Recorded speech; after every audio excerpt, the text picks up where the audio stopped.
Organisations में एक department होता है, R&D कहते हैं उसको, मीन्स रिसर्च एंड डेवलपमेंट होती रहती है वहां पर। रिसर्च का मतलब होता है to collect new knowledge, development का मतलब होता है to apply that new knowledge,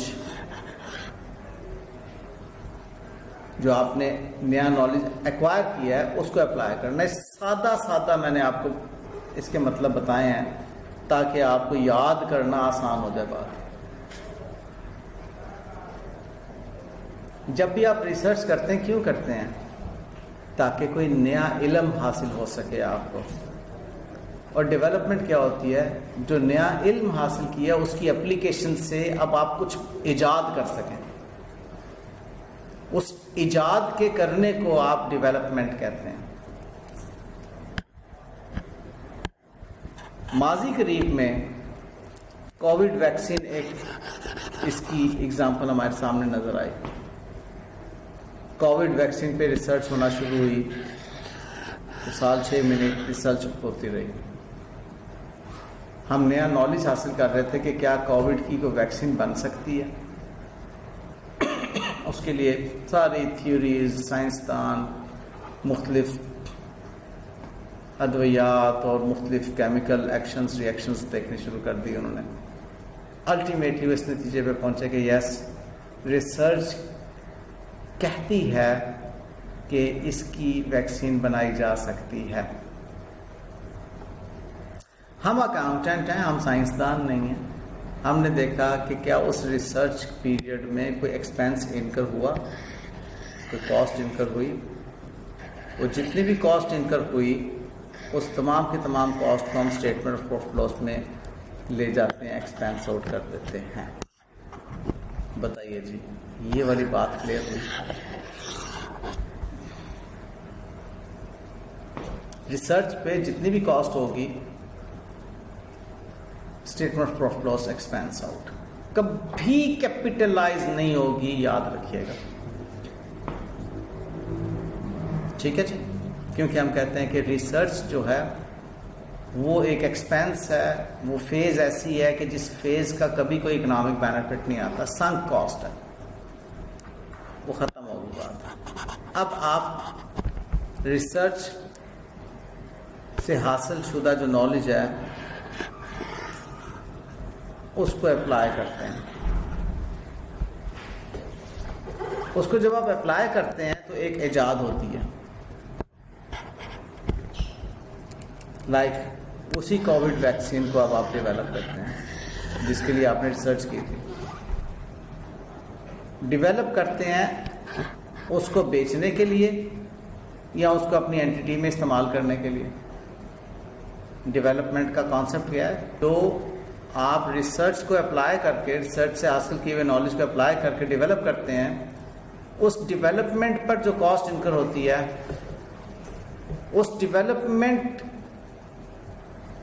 की कॉस्ट को आप कैपिटलाइज करते हैं अगर 6 ये क्राइटेरिया मीट होते हों। अगर है इसमें ऑल 6,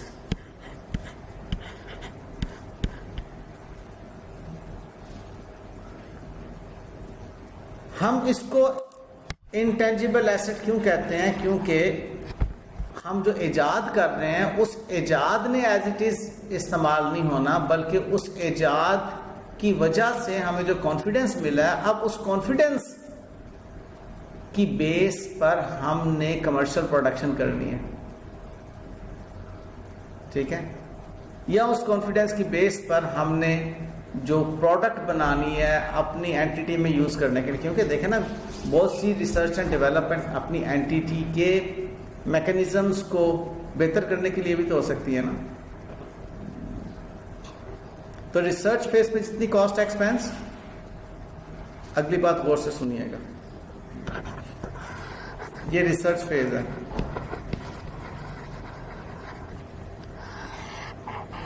ये development,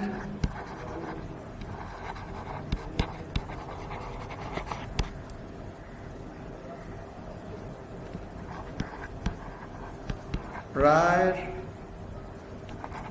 to meeting capitalization criteria.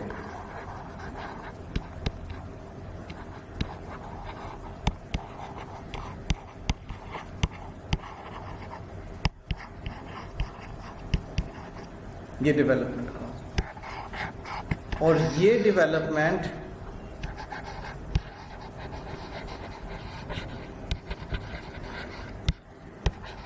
After meeting recognition criteria.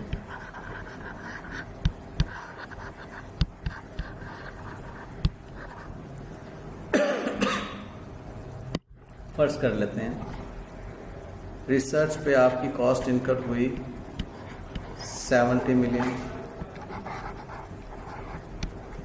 Prior meeting research recognition criteria जो कॉस्ट इनकर हुई वो हुई 120 मिलियन, और आफ्टर मीटिंग रिकग्निशन क्राइटेरिया आपकी जो कॉस्ट इनकर हुई वो 200 मिलियन। बेटे ये जो कॉस्ट है आपकी, ये आपकी एक्सपेंस है, और ये कॉस्ट आपका capital expenditure. Statement of profit loss में एक्सपेंस हो जाएगा 70 प्लस 120 190, और ये आपका स्टेटमेंट ऑफ फाइनेंशियल पोजीशन में इनटैंजिबल एसेट।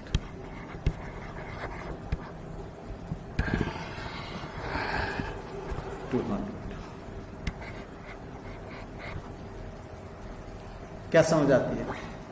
रिसर्च तमाम की तमाम expense, development cost before meeting this criteria, 6 criteria, expense जब मीट हो जाएगा तो जो आप डेवलपमेंट कॉस्ट एक्सपेंस कर चुके हैं वो कैपिटलाइज कभी भी नहीं होगी। मीट होने के बाद जितनी भी कॉस्ट इनकर होगी वो कैपिटलाइज होगी। बात आसानी से समझ आ गई? क्राइटेरिया क्या है? पहला क्राइटेरिया ये है कि सपोजली यही कोविड वैक्सीन ही है, टेक्निकली ये बंदे मारेगी नहीं, फिजिबल है, बिल्कुल टेक्निकली ये ठीक है।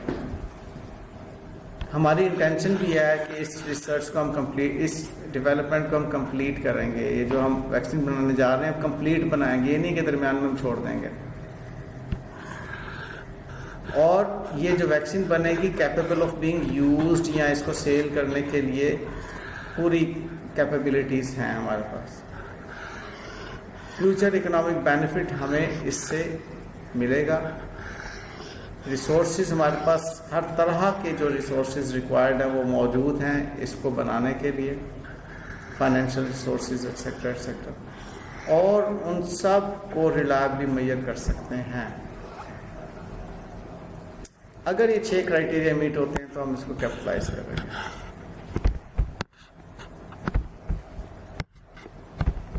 जी, तो COVID vaccine development cost should be capitalize subject to certain conditions and then shall be amortized over the estimated period of benefit. तो हम उसको कैपिटलाइज जरूर कर लेंगे, लेकिन कैपिटलाइज करने के बाद जब एसेट बना लेंगे तो उसको अमोर्टाइज भी तो करना है ना, इंटेंजिबल एसेट है ना। तो जो पैटर्न ऑफ इकोनॉमिक बेनिफिट हमें इससे मिल रहा होगा उस पैटर्न ऑफ इकोनॉमिक बेनिफिट के मुताबिक इसको हम अमोर्टाइज कराएंगे। ठीक है जी, ये देखिएगा एक छोटा सा सवाल है, तवज्जो में रहिएगा। Development started on 1 January 2020, the development phase will end on 30 June 2021 till 31 December 2020 cost incurred 5 lakh, from 1 January 21 till 30 June 21 cost incurred 7 lakh. बताएं कितने को आप एक्सपेंस कहेंगे, कितने को asset. Till 31 December 20 all criteria were not met, 1 January 21 all criteria met. जी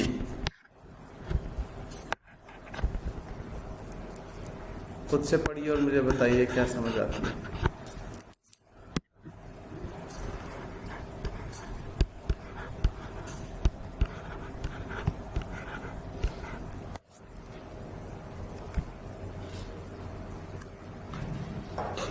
आपका criteria कब meet हो रहा है? 31 दिसंबर के बाद 1 जनवरी 21 से क्राइटेरिया मीट हो रहा है। इसका मतलब है कि जो 31 दिसंबर तक आपकी कॉस्ट इनकर हुई है वो आपका एक्सपेंस है, और जो 1 जनवरी 21 के बाद कॉस्ट इनकर हो रही है 7 लाख, वो आपका कैपिटलाइज होगा, एसेट होगा। तो कौन सा आंसर दुरुस्त होता है? ABCD। हमारा एक्सपेंस 5 लाख और इनटेंजिबल एसेट। ठीक बात, जो पहले एक्सपेंस हो गया उसको कैपिटलाइज नहीं कर सकते।